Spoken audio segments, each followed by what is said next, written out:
Yes guys, welcome back to another video on the YouTube channel, and it is finished. Manchester City 1, Arsenal 0. It's a bitter one to take, isn't it? I'm not necessarily disappointed of the performance. Of course, there are negatives to take because of course we lost the game, but I don't know where to begin really.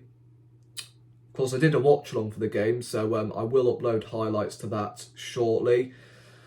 Maybe I was better off not doing watch-alongs because we were winning games left, right and centre, and of course we had to play Man City. It had to be Man City, and yeah, we got knocked out, which is a shame, but it's not the end of the world. I mean, say if we were going to snatch, I don't know, a late equaliser in the last minute, we would have had to play Manchester City 4 times this season. So, look, the FA Cup isn't the end of the world. Of course, it would have been nice to win it 15 times, but primarily the Premier League is the most important subject we should be focusing on right now. And also the Europa League, I desperately want to win as well. So going out of the FA Cup means less fixtures, I guess. The schedule just doesn't really, jumble up. And it is sad that we have ended the month on a loss. But again, I'm not angry of the performance. I thought the first half, we were in that game. I thought we actually kept Manchester City at bay for large portions of that game, especially in the first half. Rob Holding in the starting 11, coming up against Erling Haaland. Opening 5 minutes, I thought, yeah, this is going to be a long evening, isn't it? But for the rest of the first half, he actually did okay handling Haaland. Trossard looked really lively in that first half. Created a chance for himself, which was a good save by the goalkeeper. Yeah, I just thought we had the better chances in the first half. Manchester City, I mean, they had a couple from outside the box. But that's about it. Considering that is our second team against a full-strength Manchester City side, there are positives to take. But the second half, I am sorry to say this, but Arteta got it wrong. And I've been a massive fan of Arteta this season. I've been singing his praises, but tonight he got it wrong. Playing a little bit of a rotated side in the first 45 at least. I know we had some first-team players out there like Partey, Saka played, and Nketiah, I guess, if you want to include.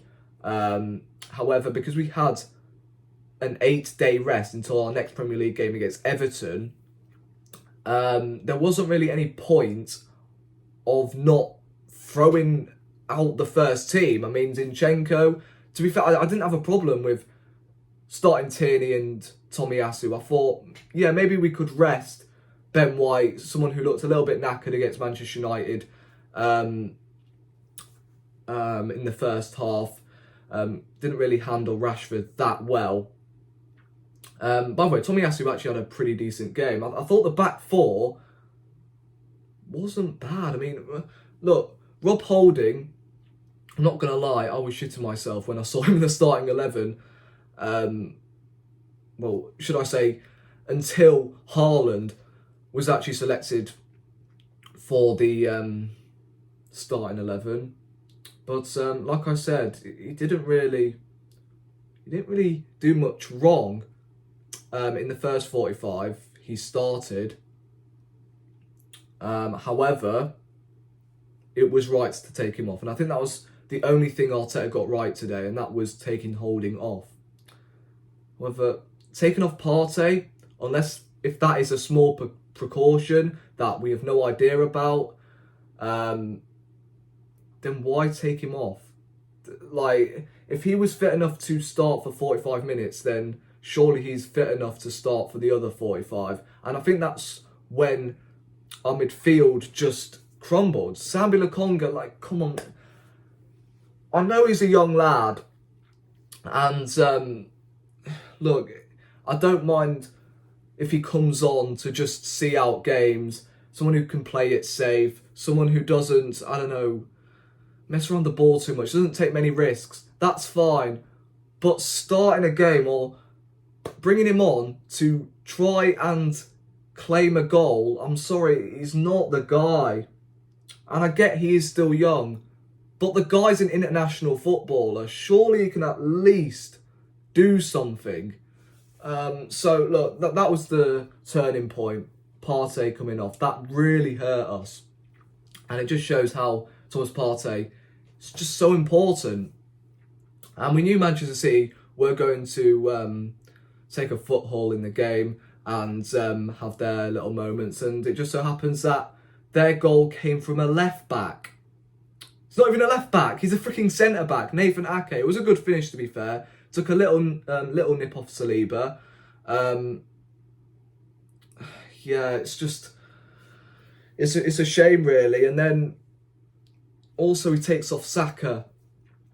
Now I know Saka didn't have a great game, but when you're trying to chase the game, you've got Saka and Trossard down the flanks. Martinelli, of course, came on.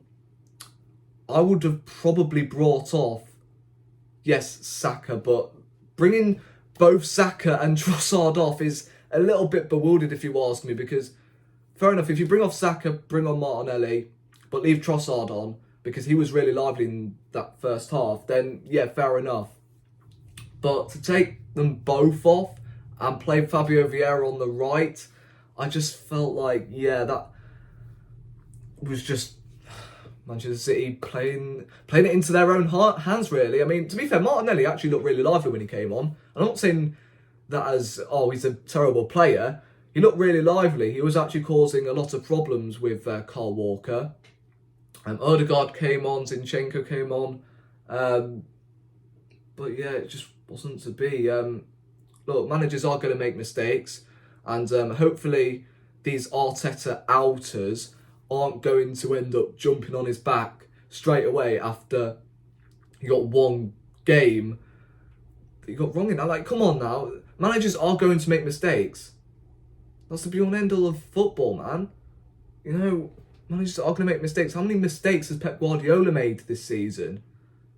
So, look, I just felt like bringing off Thomas Partey was the turning point, and that's how we lose the game. If Thomas Partey was on that pitch for the second half, then we don't lose that game. So, look, it's disappointing we're out the FA Cup, but hey, we've got bigger things to focus on. Everton next week is a huge game. We've got to increase that gap even more. And don't forget, Everton are going to be appointing a new manager, and that is, of course, Sean Dyche. And yeah, he is not deliberately the best manager to come up against Arsenal, isn't he? Just knows what to do, doesn't he? So, look, we've got to go to Goodison Park, put in a professional performance. I don't care if they drew to City. We've got to win that game, and hopefully we win that, and then we have our smiles back on our faces. Because at the moment, I'm a little bit deflated that we're out. However, it's not the end of the world. It is Manchester City. And it is our second string team, let's be honest here, against their full strength team that they will play. Yeah, in the Premier League. So look, we have showed signs. There are positives to take, but it is what it is. So thank you guys for watching. Let me know what you guys thought of the game in the comment section down below. By the way, quick mention on Trossard.